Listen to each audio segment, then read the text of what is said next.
Whenever I see a microphone in a bowl like this, I keep wondering, what flavor is it?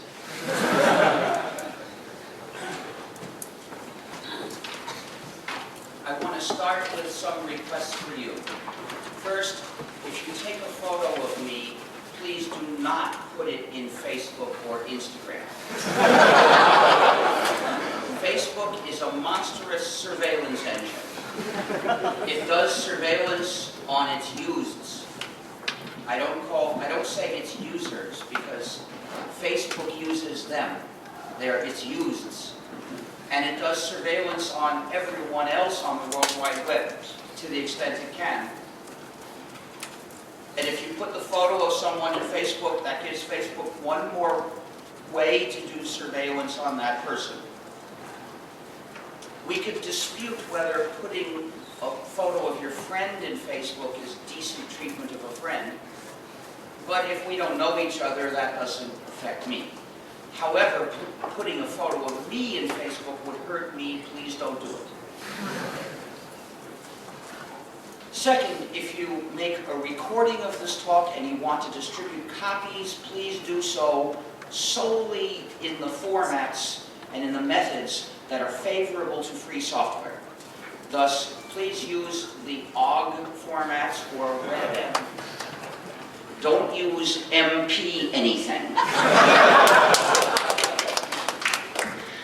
Especially don't use Flash. So don't put it in YouTube, because YouTube distributes MPEG-4 inside Flash. And don't use Windows Media Player or QuickTime either. And make sure it's possible to download the file from the site without running any non-free JavaScript software. Which means, again, not in YouTube, because YouTube's HTML5 option requires running non-free JavaScript code. And please put on the license Creative Commons no derivatives, because this is a presentation of a point of view. So, this talk is about a free digital society. You will come across many projects that say they want to make the world better by giving people access to the internet. They talk about digital inclusion or closing the digital divide. But they're taking for granted that participating in a digital society is good, which is not necessarily true. Participation in a digital society, inclusion in a digital society can be good or bad, depending on whether that digital society is just or unjust. If it's an unjust digital society, the proper goal is digital extraction of everybody from it. So what makes digital society just or unjust? I will speak about 10 different threats to our freedom today in the digital society. First, surveillance, which I already mentioned. We know that digital systems are used to do surveillance of everybody far more than the surveillance in the Soviet Union. We already suffer a level of surveillance that Stalin might have wanted to do but couldn't do. Some of the surveillance is done directly by the state. Some of it is done by companies. But when the companies accumulate massive dossiers, the state can look at them. So really, they all feed the state's collection of data about everybody. So it doesn't make very much difference whether the data is collected by businesses or by the state. It doesn't make very much difference whether the data is held by businesses or by the state. It all amounts to the same thing. If the data is collected, it will be misused.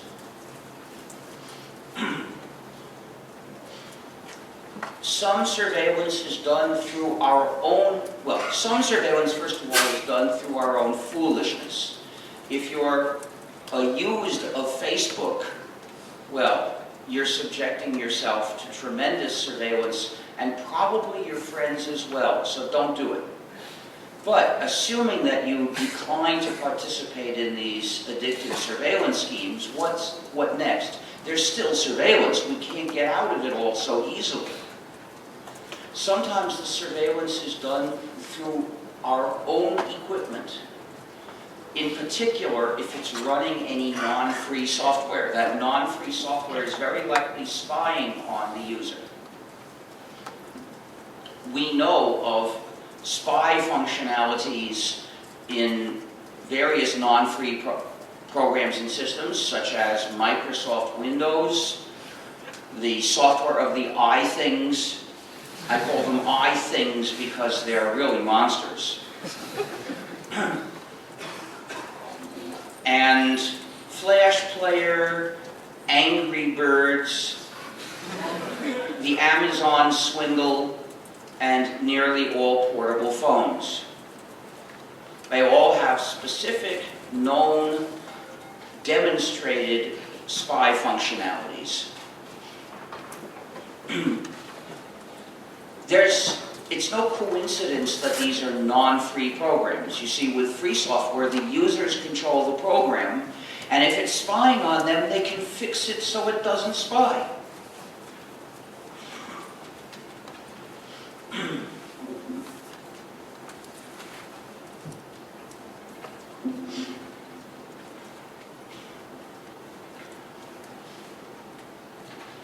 However, it's not always so easy to resist surveillance because you see, this means we can directly block surveillance if it is done through our own devices when we have free software. But sometimes surveillance is done through systems that we use but don't belong to us. For instance, ISPs, phone companies, payment systems like credit cards. These all keep records about what people do with them. But we don't have the solution of saying, let them use free software, then we can fix them. Your ISP may be running free software, but it's not your computer, it's not your copy of software, so you have no right to change it. I hope the ISP uses free software for its own sake. But even if it does, you can't change the software in the machines in the ISP's office. And your phone company, well, in the phone exchange, there are a lot of computers, and they keep records of you. But you can't fix that by saying, let's have free software in the phone exchange, because again, it wouldn't be your copy. You wouldn't have a right to change it. If it's free software, that means the phone company can change it. So you see, this kind of surveillance we can only block through political action. We must organize politically to demand an end to massive surveillance. And I'm told that in Taipei they now plan to attach ID information to the train cards, which will be another system of surveillance of everyone. You must organize politically now to prevent that from happening. Your freedom is at stake right now. Surveillance is also done, and the surveillance is quite a lot. Somebody in Germany asked his phone company to give him a list of the location records because he had a mobile phone, otherwise known as a personal tracking and surveillance device. And the phone company records the location of the mobile phone from time to time. He asked for his own location records. The phone company said he couldn't have it because it would violate his privacy. So he went to court and forced the phone company to give it to him. He got a list of 35,000 locations for a period of 6 months. That's almost 200 a day. And that's enough, that's every few minutes. That's enough to make a full picture of where somebody goes. This is tyranny. This must not be allowed. And someone else in Germany, someone in the former eastern part of Germany, forced Facebook to give him all the information Facebook had about him. He got thousands of pages of information about him. And he said that the Stasi, the former secret police of East Germany, would not have had that much data about most people, not about anybody who wasn't of special interest to them. So I'm not exaggerating when I'm saying it's more surveillance than there was behind the Iron Curtain. It's simple, established fact. And then there are the systems that exist just for the sake of surveillance. For instance, in the UK, they have placed license plate recognizing cameras by the side of the road all around the country, and all car travel is now tracked. You can't go anywhere by car in the UK without their knowing where you are.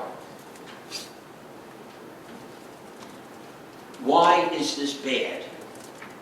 Well, of course, it's intimidating to know that you're being tracked in everything you do, in everything you say to people, well, in who you're talking to, and in what you email to people.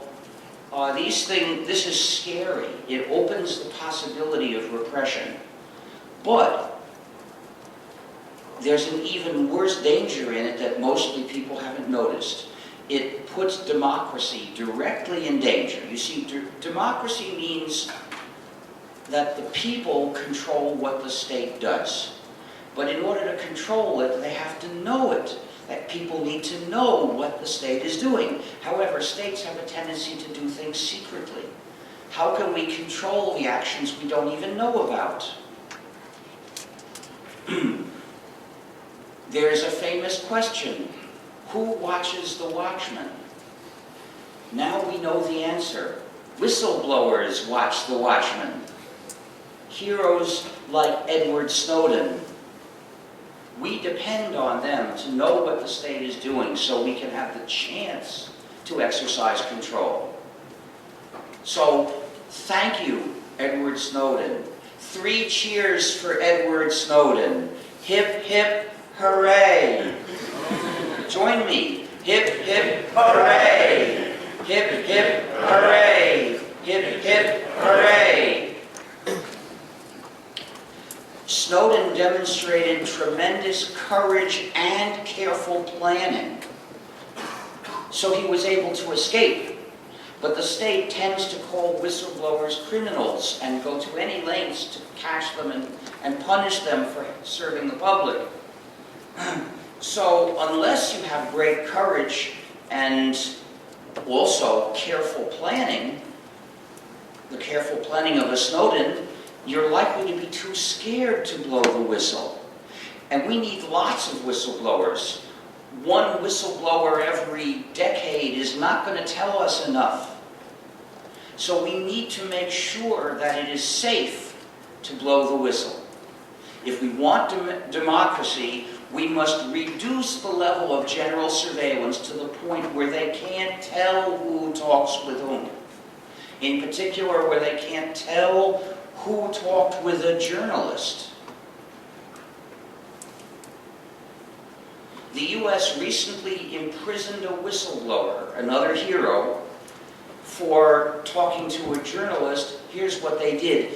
They got the phone records of dozens of journalists that work for the Associated Press, and they looked in these phone records for a name that they recognized, anyone who worked in a certain agency.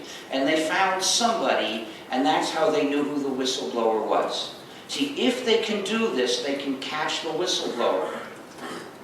We must make sure they can't find the whistleblower.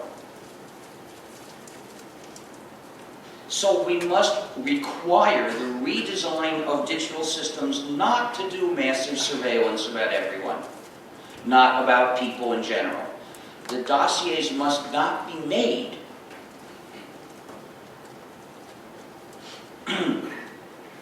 This has to be the policy goal that we fight for. Of course, we can fight against specific plans to increase surveillance, like ID in the train carts. We have to fight those, but we have to keep in mind what the overall goal is. Reduce surveillance to the point where democracy is safe.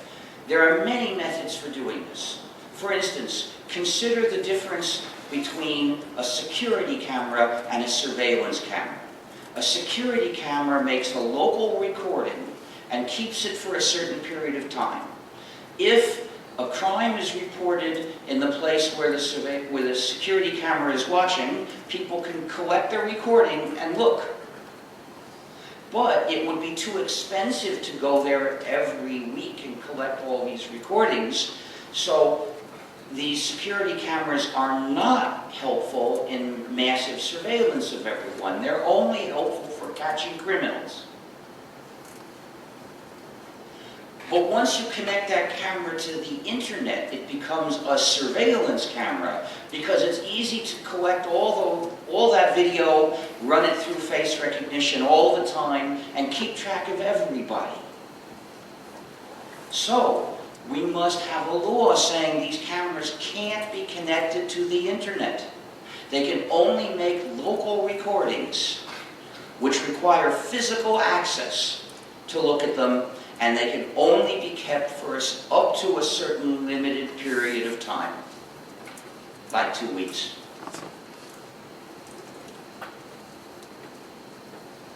We must reject the idea that businesses are welcome to do as much surveillance as they like. We have to say democracy is at stake. You can't keep records of this. We have to pay cash. We have to make it possible to pay a website with the equivalent of cash so that no one can tell who is using the website.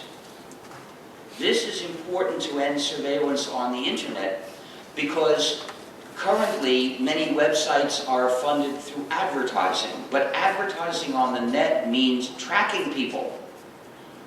Advertising as such, that's not important, but tracking people is dangerous. So we have to implement a digital cash for anonymous payment. And then websites will be able to ask their clients to pay them. They won't need to do tracking and advertising. And we should not allow them to do tracking. We should say, tracking is forbidden, but you can ask people to pay. That'll keep them in business. I don't use those sites now. I won't let them track me. I might use them if I could pay them anonymously. I don't feel bothered by paying for something. Now, the system of surveillance will be turned against dissidents.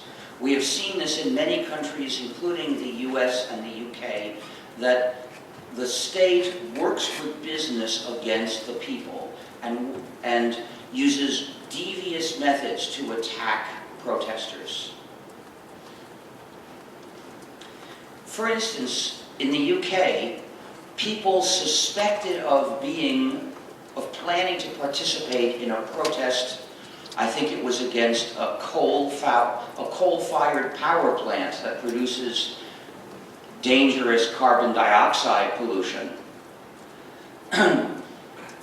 were arrested on the road because they used the cameras, the license plate cameras, to find the car and catch them before they could get to the protest. Whereupon they were arrested, and once the protest was over, they were released without charges. In other words, this arrest was just a way to sabotage democracy. Now, maybe your country has much more respect for human rights than the UK. But I don't know of any country in the world that I would count on in that way. We need to make sure that our governments are not in a position to sabotage democracy. So license plate recognition cameras should not see most cars. There should be a list of all the valid license plates. and a second list of those valid license plates which have specific court-ordered surveillance to investigate a crime, say, and so a license plate camera should only be able to see a car if its license plate is not valid, or it's in the court-ordered surveillance list, or if the car is observed committing a probable crime. In those cases, it will make a record. Otherwise, the car is invisible. This way, the technical system makes sure that there is no dossier about people who drive in a law-abiding way and are not under suspicion.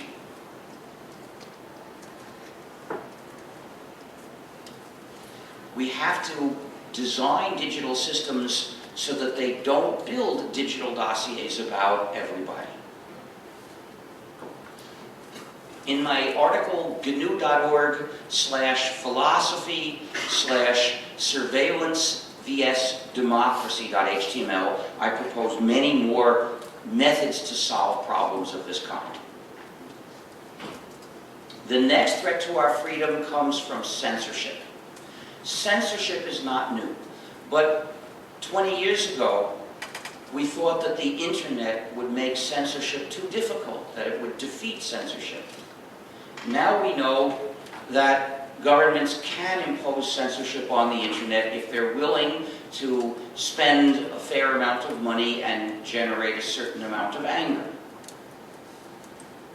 And it's not just obvious non-free governments like China and Iran that do this. We find censorship of the internet around the world, even in supposedly free countries such as Finland. Finland imposed filters on the internet where, through administrative orders, they could block access to certain websites without even a trial. This was in, I think, 2006. In 2007, somebody in Finland decided to study the way this filtering was implemented by getting a list of sites and seeing which ones he could reach and which ones were blocked. In other words, simple journalism. He posted a list of the blocked sites on his webpage, and they blocked his site. He went to court, and last year the Finnish Supreme Court approved blocking access to his site. From Finland, that is. If you're not in Finland, you can access his site. It's still up. Access to information about censorship in Finland is available, is blocked only to those who are the victims of it.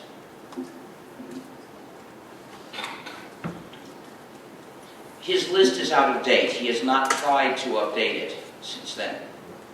But the censorship is still going. And thus, freedom of the press has been conclusively rejected in Finland.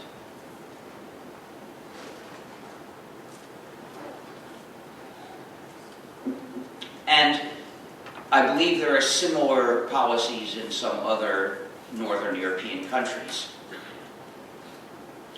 But it's not just there. Several years ago, the government of Turkey told all Turkish internet subscribers, from now on you're going to have to choose between censorship and more censorship, and yet more censorship and even more censorship. 4 different levels of censorship to choose from, but access to the real internet would not be allowed at all. There were protests in the street when that was announced. And again, since, of course, the government of Turkey since then has veered towards religious tyranny.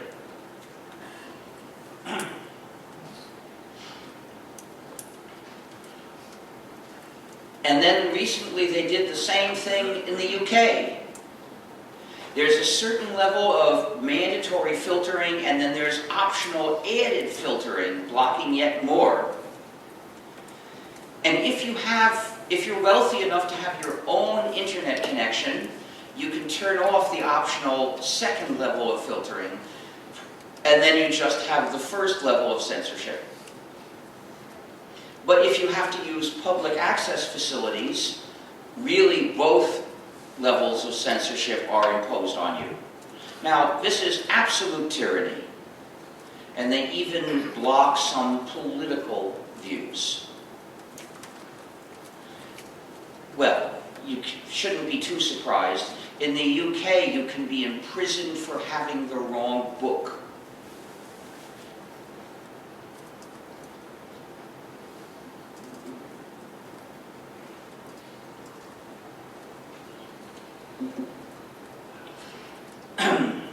Total contempt for human rights in the UK. And by the way, the UK is a place where the so-called security forces are proved to have collaborated with business to repress protest and labor organizing. So, it's a web of evil. In Australia, they did not impose filtering. There was an attempt, but it was defeated in the legislature. However, there's a different kind of censorship there, censorship of links. There are sites that it's forbidden to link to in Australia. Electronic Frontier Australia, an organization that defends human rights for internet users, was ordered to remove a link to a foreign political website on pain of a fine of $11,000 a day. And what was this website about? Was it some sort of so-called terrorism? No, it was something almost as bad. It was an anti-abortion rights website, which is a disgusting point of view, but they have the right to present that point of view, I believe, even in Australia.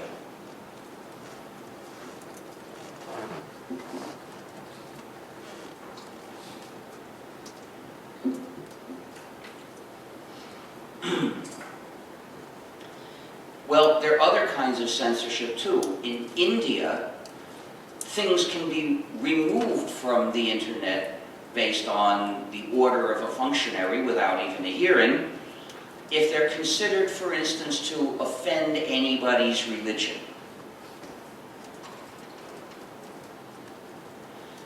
And they're very quick to judge things that way. So this is not freedom of the press. The US doesn't actually take the sites down. Instead, it seizes domain names, again, without a trial. So people have to find some other way to find the site that they're looking for. And whoever's domain name has been seized, if he has enough money, he can sue to get it back. But really the wise thing to do is get a domain that's not in a US-managed top-level domain.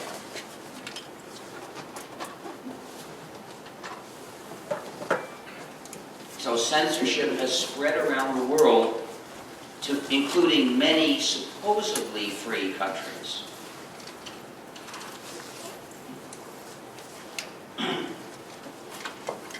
The next threat to our freedom. Oh, I should mention something.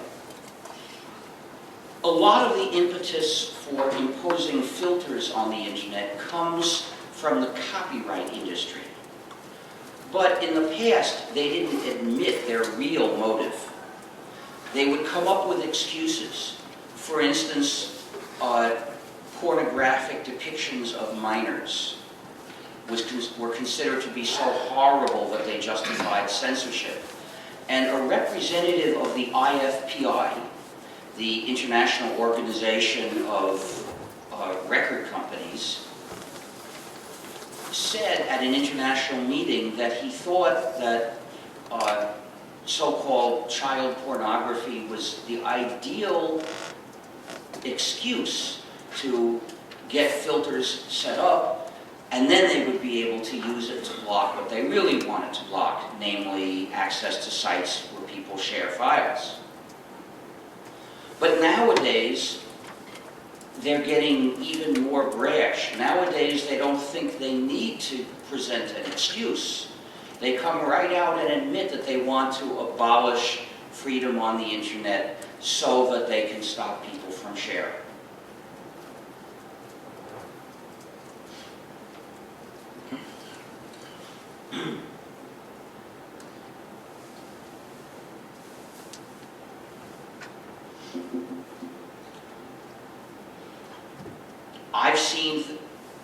I've seen works that I consider disgusting. But censorship is even more disgusting. So I don't believe that people should be forbidden to publish works just because I or you consider them disgusting. That way lies tyranny.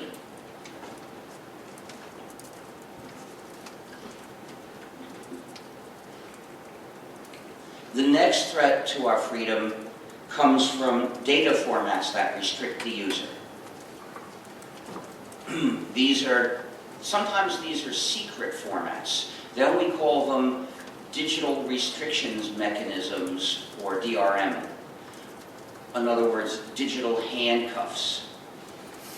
Typically, these formats are implemented in non-free software. Because if the program were free, we could look at the source code and we would see what the format is. It wouldn't be secret for very long.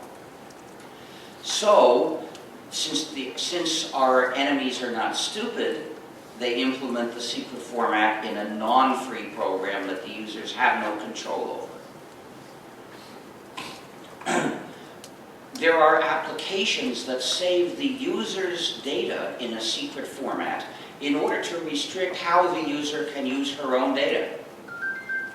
Typically, when a company finds itself dominating a certain market, the management will think, well, if only we can eliminate forever the possibility of competing with us, we'll be on top forever. How can we do that? Well, let's, in the next version, introduce a new format for saving the data and keep it secret. And it will insist on saving everybody's data in this new format. And in a few years, all the users will be tracked. And no matter how good a competitor is, in practice, nobody would ever think of using it. And there are several widely used applications that follow this approach. Microsoft Office tried to follow this approach, but people laboriously figured out the format in order to make free software compatible with it. The same technique is used for published works to control how people use them and redistribute them.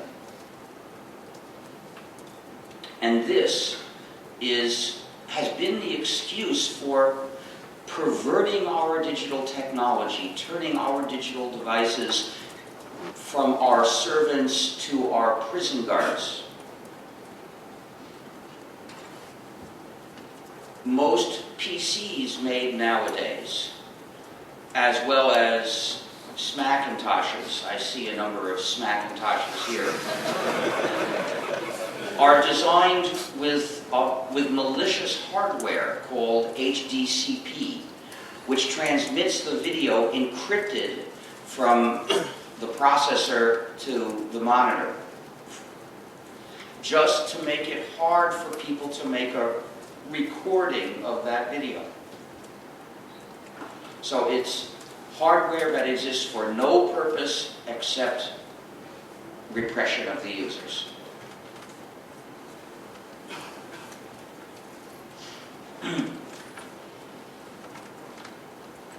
And there's a wide range of examples of software packages, proprietary software packages with DRM.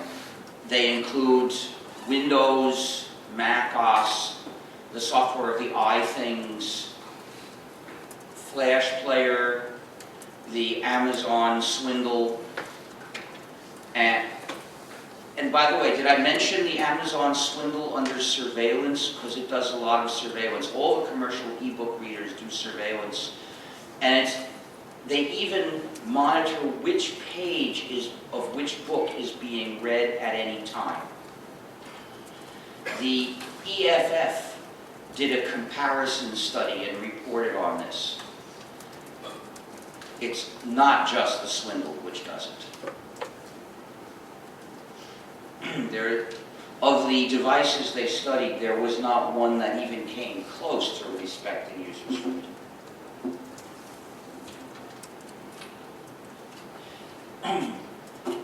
Aside from the secret formats, there are also patented formats. That's the problem with the MP formats, aside from MPEG-1, which I believe is, at least, I believe MPEG-1 might be no longer patented, but the others are patented. And this creates a problem. You see, we do have free software that can handle those formats. But many distributors of the gnu+linux system are scared to include it, scared that they will be sued for patent infringement. So they distribute a system which either has no software to handle these formats or has proprietary software to handle these formats for which they've paid a license. Either way, it's bad for the users. If the users get no support for these formats, then they say, well, gee, this system is lousy. I can't play this MP3 file. If they get a proprietary program to handle MP3, then it may seem okay to them, but their freedom has been trampled by a non-free program. So both of these are bad. But this is just one side of the vice. The other side of the vice is that lots of people distribute in these formats. And the more files there are in these formats, the more systems look bad if they don't have software for these formats. So anytime you create a file in MP3 or MPEG-4, you are increasing the harm that is done to the free world by those patents.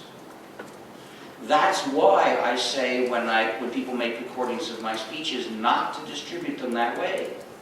I want to make sure that the distribution is done in a way that doesn't threaten us.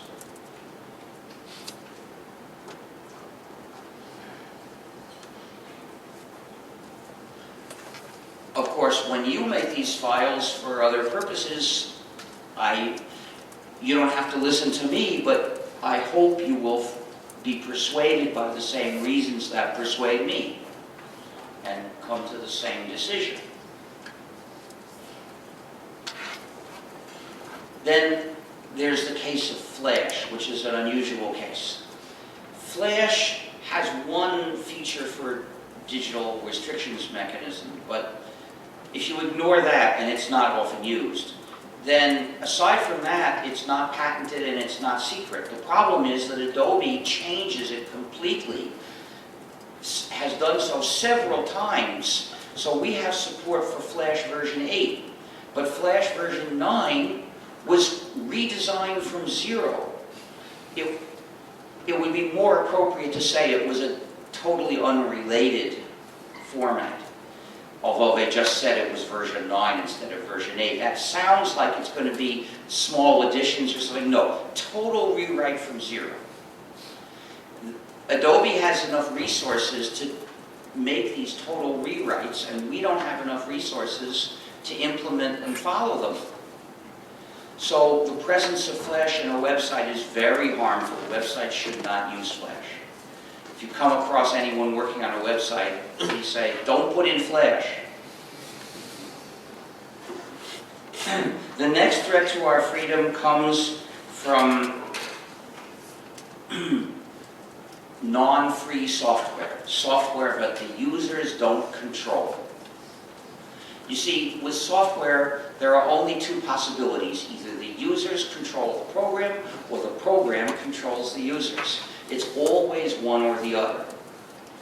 When the users control the program, we call that free software, because this is the case where the users have freedom. In order for the users to have control over the program, the users need the 4 essential freedoms.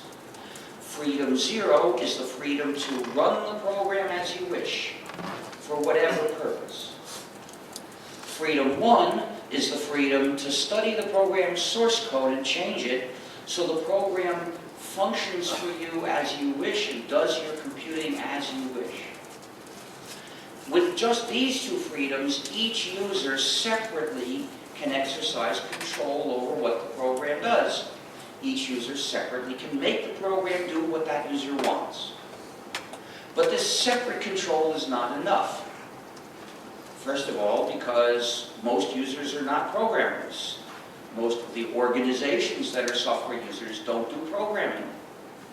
Most individuals don't do programming. So if you're limited to exercising the control separately, most users won't be able to do it.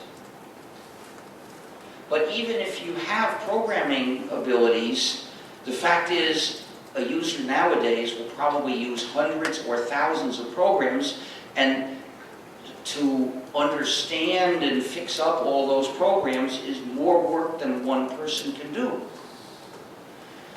So separate control alone is not enough. We need collective control, which means that any group of users are free to work together if they wish, exercising control of what the program does for them. That requires 2 more essential freedoms. Freedom 2 is the freedom to make and distribute exact copies of the program. And freedom 3 is the freedom to make and distribute copies of your modified versions of the program. These 2 freedoms permit the members of any group to work together. And this group can be 2 people, it can be an entire country, any size group. And the freedom of collective control applies to all groups in parallel that want to work together. With separate control and collective control, the users control the program. This is the ethical and just way for software to be used. But if the users don't have all the 4 freedoms adequately, if any of these freedoms is missing or insufficient, then the users don't really control the program, which means the program controls the users and the owner controls the program, which means this program is an instrument of unjust power, power for the owner over the users. This is why non-free software is an injustice. Non-free software should not exist. And if you want freedom in your life, you should get rid of non-free software from your life. So install the gnu+linux system on those Macintoshes. It does run.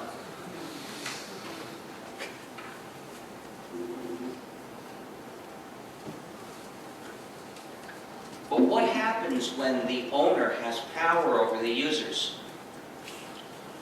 30 years ago, when I started the free software movement, the proprietary developers were mistreating the users by not letting them control the software. But in general, the proprietary developers would try their best to make the software do what users liked.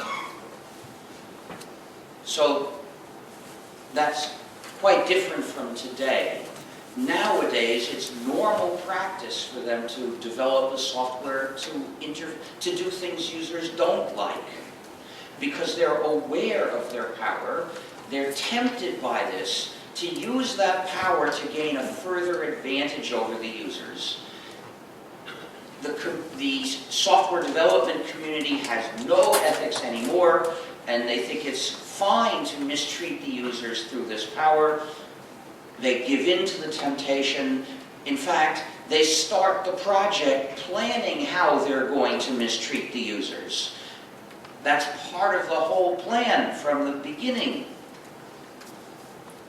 I've already told you about 2 kinds of malicious functionalities: spying on users and restricting users, DRM.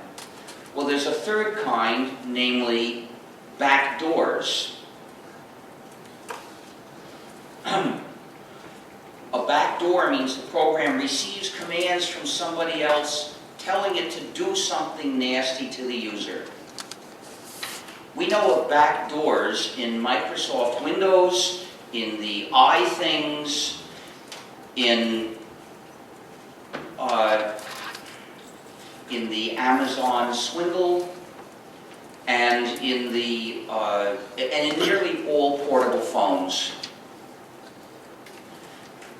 Now, these backdoors vary in what they give somebody the power to do, but some of them are universal, which means that they can be used to remotely change the software, which means they can do absolutely anything to the user. Windows has a universal backdoor, so Microsoft can do absolutely anything to the user. Any malicious functionality that one could imagine, if it is not present in Windows today, it could be remotely imposed tomorrow. So Windows is not just malware, it's universal malware. Remember, malware means software designed to hurt the users. If it has any malicious functionalities, it's malware. So those proprietary programs I've mentioned to you, they are malware. The term malware is not limited just to viruses, basically to things that were not supposed to be in the computer at all. Things that are expected to be in the computer, such as Windows, can just as well be malware if they're designed to mistreat people. And it was.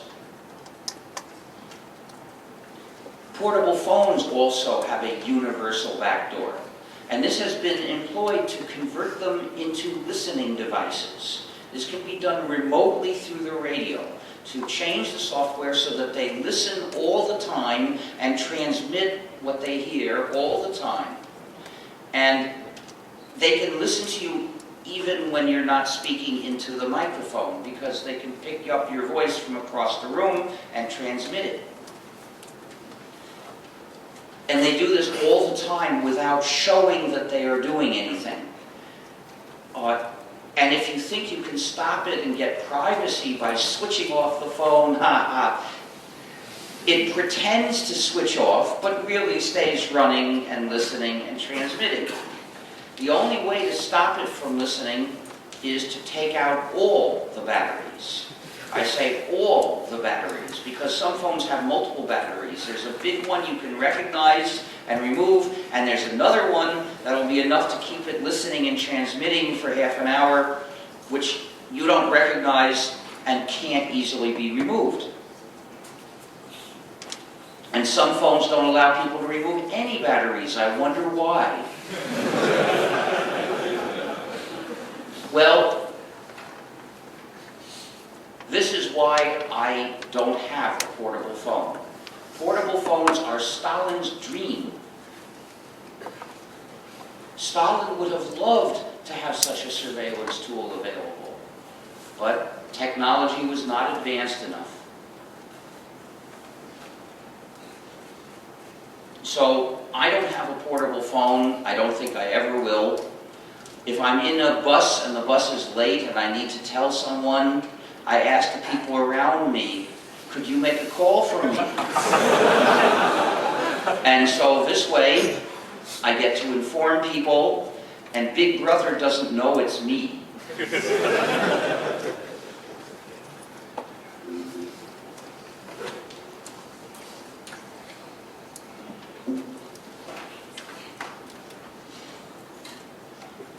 So, from the list of cases I have mentioned to you, we can see that most users of proprietary software are using proprietary malware, because most people are using at least one of the instances I've just mentioned to you.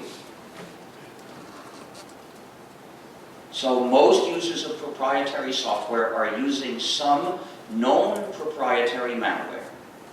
But what about the other thousands of proprietary programs I haven't mentioned? Well, maybe they're malware or maybe they're not, and we can't tell. Well, sometimes you can find a way of proving it's malware, but you can never be sure it's not malware. There's no way to prove that. With proprietary software, that's proving a negative. You can't do it. Proprietary software I'm sure there are some proprietary programs which are not malware, but we can't identify any of them. So every proprietary program demands blind faith as the basis for using it.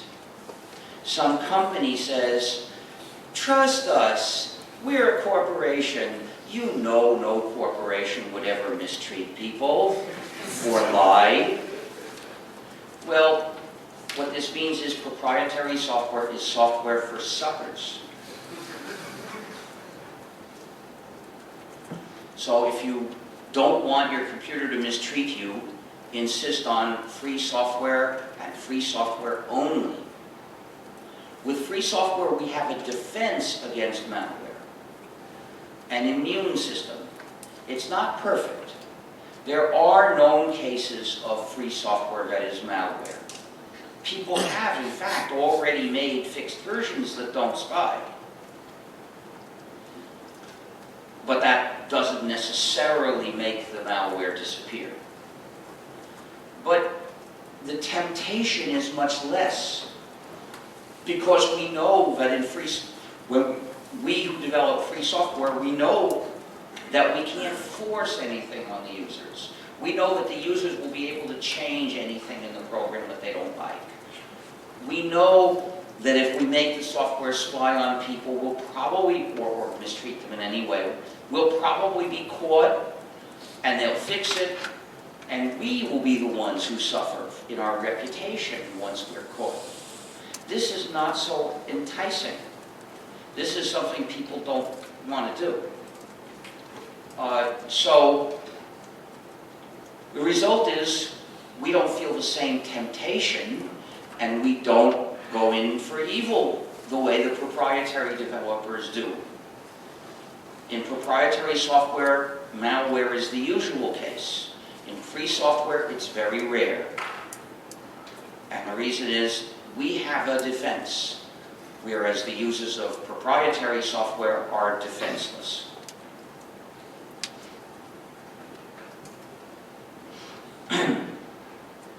I started the free software movement 30 years ago. I wanted to make it possible to use a computer in freedom. That was impossible. The computer won't do anything without an operating system. And all the operating systems for modern computers then were proprietary. So if you bought, for instance, a PC, in order to make it do anything, you had to get a proprietary operating system installed, and there went your freedom. Well, since I was just one man without much money or fame or business experience, I didn't think I could convince companies to change their policies. Few people agreed with me. I didn't think that an ordinary political movement for users' freedom would achieve much. And besides, I didn't know how to do that sort of thing. I was not a political activist. I was an operating system developer. But then I realized, as an operating system developer, I could realize the same goal in another way. All I had to do was write an operating system. Then, as the author, I could legally make it free software, and then everybody would be able to run computers in freedom by using my system. This meant I could give users freedom by doing technical work in my own field. I was aware of the injustice of proprietary software, although I had not formulated the ideas as clearly as I'm saying them to you today. It took a few years for me to realize I needed to emphasize the difference between the two meanings of the word free. To say it's free as in freedom, we don't mean gratis. We're talking about 自由软件, not 免费.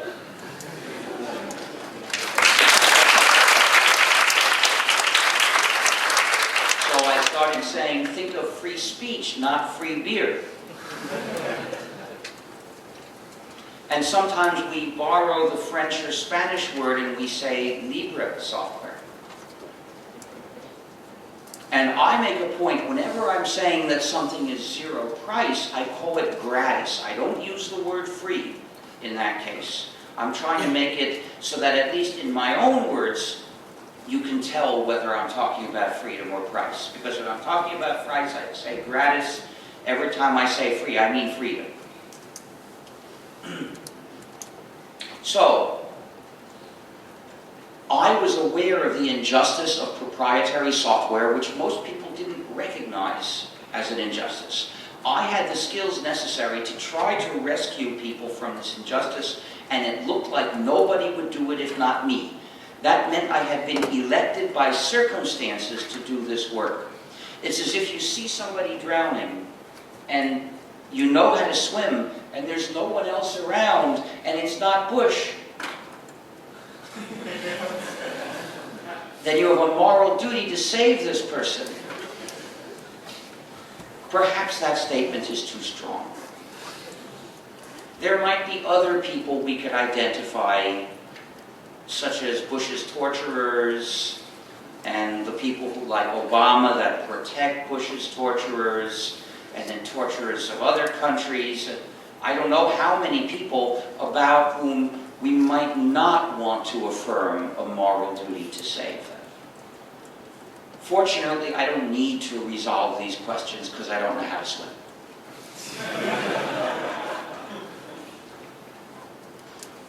But in the real situation in my life, the work to be done was not swimming, it was writing lots of code, which I knew how to do. So I decided to develop an operating system that would be entirely composed of free software.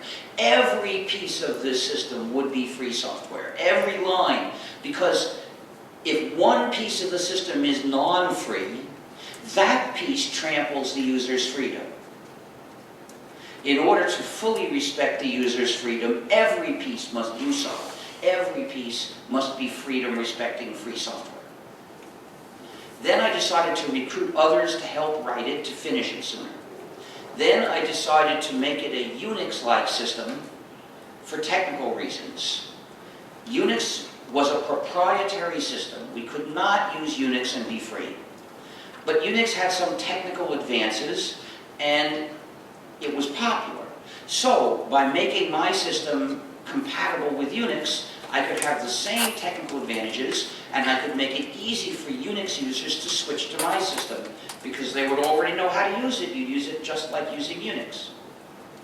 Then, I gave it a name, which is a joke, because that's the hacker spirit. No matter how serious your project is, you can always give it a name, which is a joke. So I followed a custom in my community by giving it a name which is a recursive acronym. The name of the system is GNU, G-N-U, spelled G-N-U, but it's pronounced GNU. And this is a recursive acronym. It stands for GNU's Not Unix. But why is this a joke? In order to be a play on words, it needs two meanings. The recursive acronym is one meaning. Why GNU and not ANU, FNU, SNU, or UNU? They would all work as recursive acronyms, but they're not words. GNU is a word. It's the name of this animal that lives in Africa. So here we have two meanings, and it's a play on words. But it's even better. The word GNU, the name of this animal, is used in countless word plays because according to the dictionary, the G is silent and it's pronounced new. So every time you want to write the word new, instead of spelling it N-E-W, you can spell it G-N-U and you've got a joke. Perhaps not a very good joke, but there are lots of them, so we've been taught to associate this word with humor. So it's the perfect name for any programming project. But when it's the name of our system, please do not follow the dictionary. Please pronounce it GNU with a hard G. Because if you don't, you'll get people confused. If you say, I'm using the new operating system, that's already a mistake. We've been working on it for 30 years and using it for 22 years. It's not new anymore. But it still is GNU, and it will always be GNU. So say, I'm using the GNU operating system. There's another erroneous pronunciation that you must avoid, which sounds like Linux. Strange to say, lots of people, when they're talking about the GNU system, pronounce it Linux. And this is an error. Linux is not the name of the system. Linux is actually one component used in the system. It's the kernel, which is the component of an operating system that allocates the computer's resources to all the other programs you run. So, the system as we're using it is actually the GNU system plus Linux. So it's the GNU plus Linux system. Linux was started as proprietary software in 1991. But in 92, Mr. Torvalds freed it. And once Linux was free software, it was possible to fit it into the gap, because we didn't have a kernel. We had everything else you needed to have, but we didn't have the kernel. So once Linux was free, people could put Linux into this gap and make a complete system, which was basically GNU plus Linux. But we were working on our own kernel, and we thought it would be finished soon. So we are not the ones who fitted Linux into this gap. That was other people. So they were so focused on the kernel Linux that they perceived all the rest of the system as a small add-on for Linux. And they started talking about a Linux system, which is a mistake, because the system was basically GNU as a whole. It was GNU with Linux. So please give us some of the credit for our work. Since we started it all and we did the biggest contribution of code to the whole system, I think we deserve equal mention. So please call the system GNU plus Linux or GNU/Linux. Please mention us. Don't attribute our work to Mr. Torvalds. But there's a reason why that's important. You see, credit is not really that important as an ethical issue. But there's something more important at stake here. Your freedom is at stake, indirectly. And the reason is, if you call the whole system Linux, people will think it was started by Mr. Torvalds. They will think that it all comes from his vision of life, and they will tend to imitate his vision of life. And what is it? Well, he doesn't agree with the free software movement. He doesn't believe that you deserve freedom in your computing. He doesn't believe he deserves freedom in his computing. He says he's happy to use proprietary software as long as it's convenient. Well, he has the right to his views. He does not have the right to speak from the higher platform consisting of our work when he attacks our ideas that motivated our work.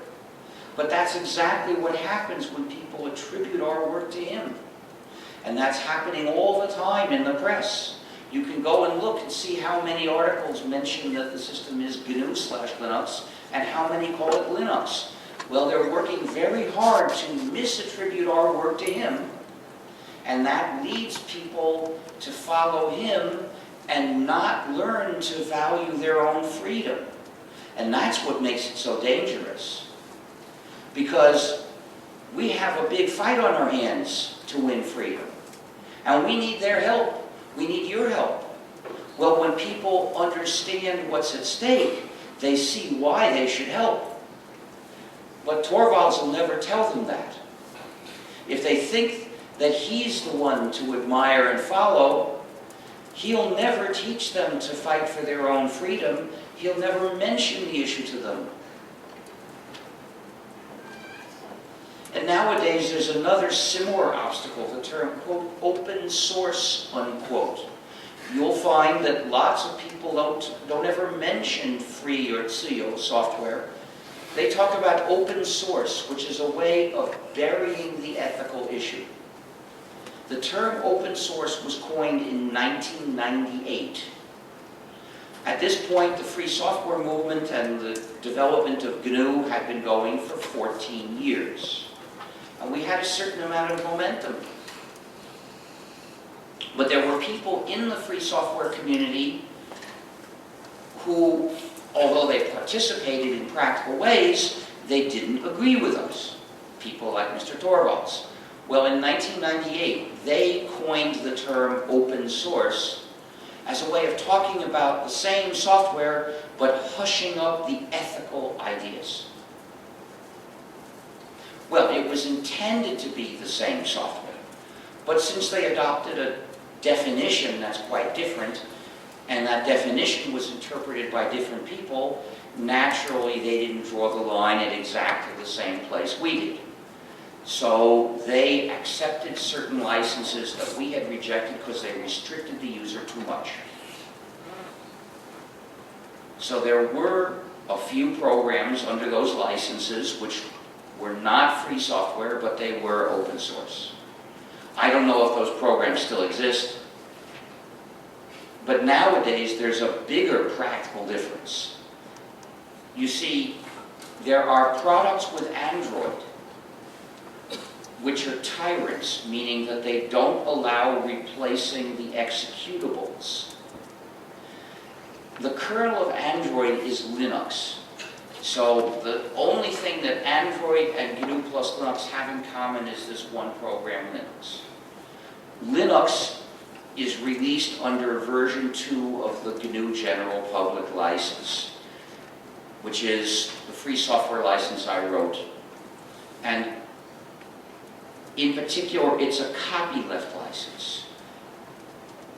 Copyleft is a way of trying to insist if you put some of this code into your program, you're allowed to do that, but your whole program has to be free in the same way.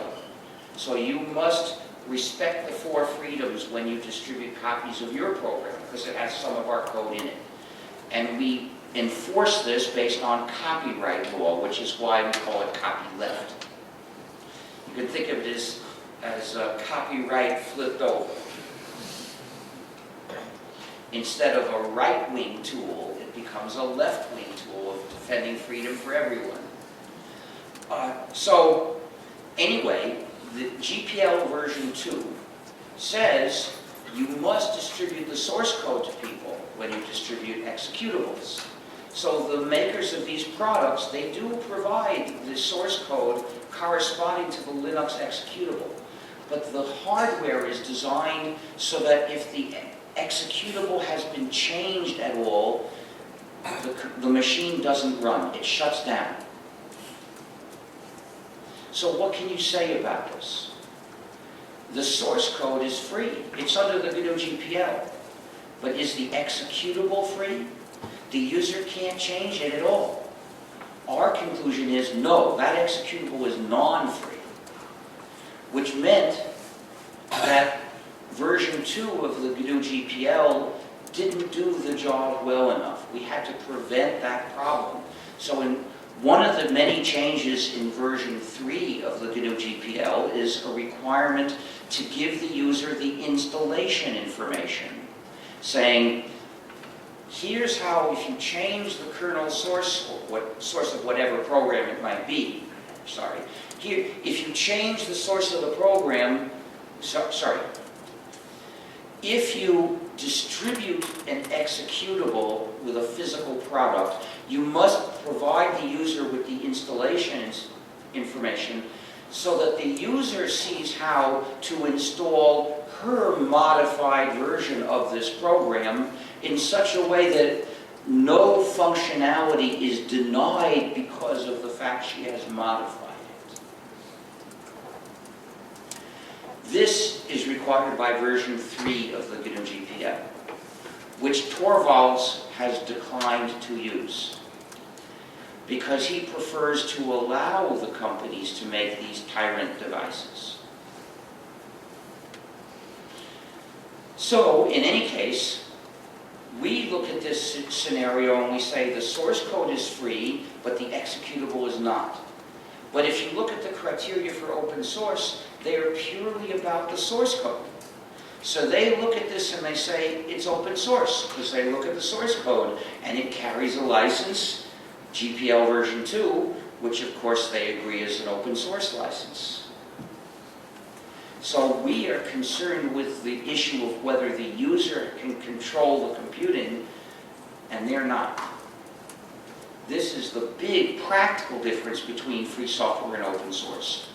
But the most important difference is not the practical one, it's the philosophical one. These two ideas are based on different values. For us, the values are freedom and community. For them, the values are practical convenience values, because they studiously avoid mentioning any other values. This is important because our future ultimately depends on our values. If we value freedom, we may fight for it and win. If we don't value freedom, we won't fight for it, and if we end up with any freedom, it'll be luck. But they did this intentionally because the philosophy of free software implies that a commonly used business practice, namely non-free software, is an injustice and shouldn't exist. That was too shocking. It was unutterable for them. So their whole point was to avoid saying that, to avoid even hinting at that. They wanted to disconnect our software from us and our ideas. And if you look around at the press, you can see that mostly they succeeded. But we have kept the free software movement alive by working hard to spread our ideas with talks like this one. And if you want to help, this is the best way. But take a look at gnu.org/help, and you can see suggested ways to help the free software movement. You know, I've seen articles published that called me the father of open source. So I sent a letter to the editor saying, if I'm the father of open source, it was conceived through artificial insemination using stolen sperm without my knowledge or consent. Then I explain the ideas of the free software movement and how they differ from open source and how they made a mistake associating me and my work with that term. Of course, the real point here is to inform the readers of that periodical about the free software movement, which the article failed to mention. But I can't do all this myself. We need your help. So simply by insisting on saying free or CO software, especially when you're in a discussion with other people who keep saying open source, you have to be more stubborn than they are.